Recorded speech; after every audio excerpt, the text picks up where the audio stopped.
Pasti sering banget dengarkan kalimat ini, sebab bagi Allah tidak ada yang mustahil. Kalimat yang kedengarannya, wow, penuh harapan, penuh kekuatan. Tapi coba deh, pernah nggak kita berhenti sejenak dan benar-benar mikirin, ini artinya apa sih? Nah, kali ini, yuk kita coba kulik bareng-bareng. Ya kan? Kalimat ini tuh sering banget muncul di mana-mana. Jadi kutipan motivasi, lirik lagu, atau mungkin kita ucapin buat nenangin temen yang lagi down. Biasanya ini keluar pas kita udah mentok.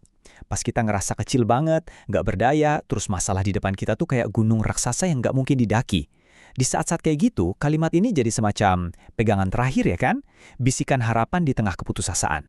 Tapi coba kita jujur-jujuran deh, apa jangan-jangan kalimat ini cuma jadi, ya mantra ajaib biar kita ngerasa enakan? Sekedar sugesti positif?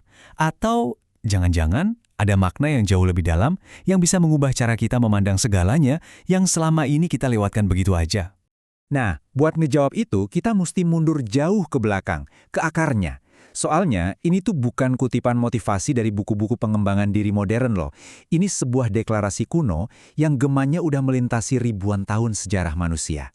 Kalau kita lihat di Alkitab, kalimat ini ternyata muncul di dua momen yang super penting dan jaraknya ribuan tahun. Pertama, diucapkan ke Sarah, seorang nenek yang usianya udah sangat lanjut. Terus, ribuan tahun kemudian, kalimat yang sama diucapkan ke Maria, seorang gadis yang masih perawan. Keduanya, coba diperhatiin, sama-sama menghadapi sesuatu yang secara biologis ya mustahil.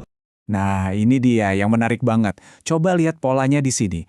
Tuhan itu kayaknya sengaja banget memilih 3 perempuan yang, kalau pakai logika manusia, ya nggak mungkin bisa punya anak. Sarah yang sudah terlalu tua, Elizabeth yang divonis mandul, dan Maria yang seorang perawan.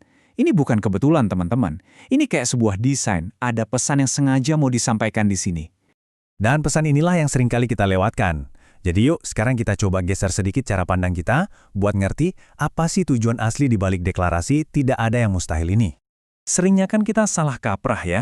Kita mikir kalimat ini tuh semacam cek kosong dari Tuhan. Oh, Tuhan bisa lakuin apa aja, berarti semua keinginan dan ambisi gue pasti bisa terwujud. Padahal, kalau kita balik ke konteks aslinya, ini sama sekali bukan tentang kita. Ini adalah deklarasi tentang kedaulatan Tuhan buat menjalankan rencana Dia yang besar.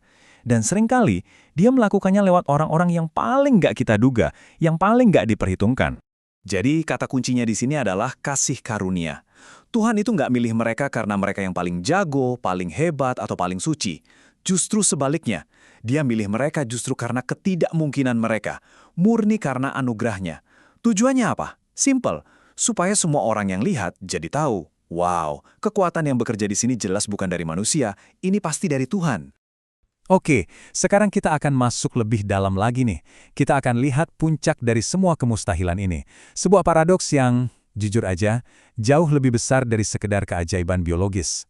Coba deh kita renungin sebentar. Kalau kita mikir kemustahilan terbesar buat Maria itu adalah hamil saat masih perawan, kita itu sebenarnya baru lihat ujung gunung esnya aja. Ada keajaiban yang jauh lebih dahsyat di baliknya. Jadi, apa dong inti keajaiban yang sebenarnya? Nah, ini dia jawabannya. Kemustahilan yang paling puncaknya itu bukan soal manusia bisa mengandung secara ajaib, bukan. Tapi, bayangin ini, Sang Pencipta sendiri yang tak terbatas, yang maha kudus, yang abadi, rela masuk dan tinggal di dalam rahim ciptaannya yang fana dan terbatas.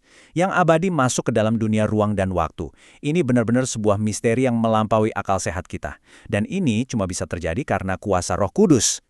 Kutipan ini, wah, ngerangkum semuanya dengan sempurna.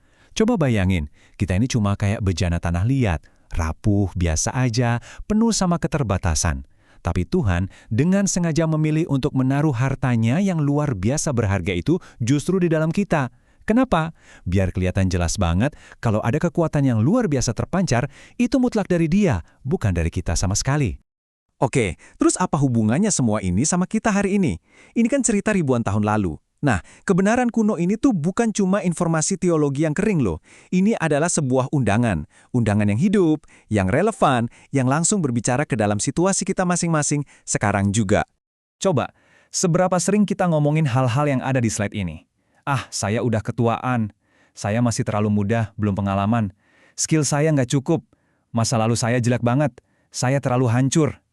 Pas kita ngerasa ada panggilan buat ngelakuin sesuatu, respons pertama kita seringkali, Enggak, saya nggak bisa. Cari orang lain aja. Kita ngerasa nggak cukup baik, nggak cukup pinter, nggak layak. Tanpa sadar, kita ini lagi ngulangin keraguannya Sarah, bukan mencontoh imannya Maria. Jadi, pertanyaannya, gimana caranya kita bisa merespons kayak Maria? Ada dua hal. Pertama, kita harus siap ngelepasin agenda kita sendiri. Coba bayangin ya, Maria sama Yusuf itu udah punya rencana hidup mereka loh. Tapi mereka rela menyerahkan semuanya itu demi visi dari Tuhan yang jauh lebih besar. Dan kedua, kita harus berani ambil resiko. Ikut panggilan Tuhan tuh nggak selalu berarti jalannya bakal aman dan nyaman. Maria itu menghadapi resiko yang luar biasa besar, tapi imannya bikin dia tetap jalan. Dan inilah dia, respons teladan yang mengubah sejarah dunia. Coba perhatikan baik-baik. Maria itu nggak nawar. Dia nggak minta jaminan, nggak minta surat kontrak. Dengan kerendahan hati, kepercayaan penuh, dan ketaatan total, dia langsung menyerahkan dirinya buat jadi bagian dari rencana Tuhan yang mustahil itu. Dia cuma bilang, "Aku ini hamba Tuhan. Jadilah padaku seperti yang engkau katakan." Sebagai penutup, saya mau tinggalin satu pertanyaan buat kita renungkan bareng. Gimana kalau situasi yang Anda anggap paling mustahil saat ini, kelemahan Anda, keterbatasan Anda, kekurangan Anda, gimana kalau itu semua sebenarnya bukan jalan buntu? Gimana kalau itu sebetulnya adalah sebuah undangan dari Tuhan? Undangan buat Anda menyaksikan kuasanya yang tak terbatas itu bekerja justru melalui kerapuhan Anda.